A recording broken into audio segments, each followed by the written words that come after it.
The play is a really wonderful study of family life, relationships between parents and children, and the relationships between partners and what it means to start a family.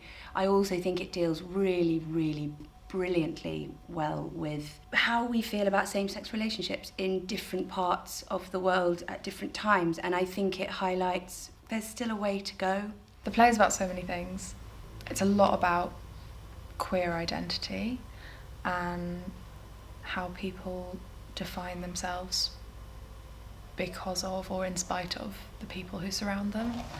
As soon as I read the play, it felt incredibly poignant to me and quite nostalgic, because growing up in the northeast and then moving to London and now being quite settled in London, I feel like I've lost quite a lot of connection with that part of the world. And when we started to rehearse this play, I realised how protective I feel of that part of England. And one of the things I love about Zoe Cooper's writing is how she can say so much by saying so little.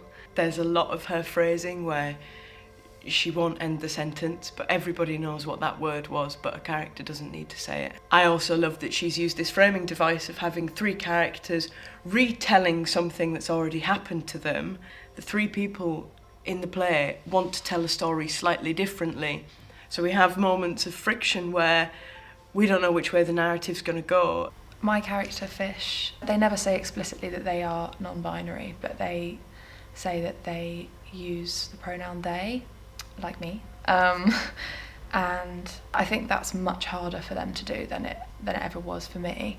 A lot about the play for me is about where that impetus to define yourself comes from, in spite of the violence it might lead to. And I think Claire, the teacher in the play, also has that, and she chooses not to define herself as queer, and that becomes quite a contentious issue.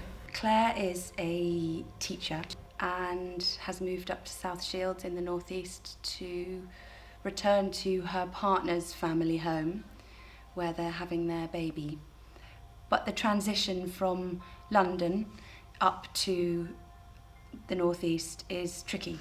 They certainly feel that they have come from a community and perhaps are slightly out of water. Something incredibly relevant with this play, because the way it delves into queer culture and sort of interrogates that very delicately within the education system, and Out of Water, even if that isn't the intention of the piece, does bring up all of those things quite beautifully and in a funny way, and also in quite a heart-wrenching way.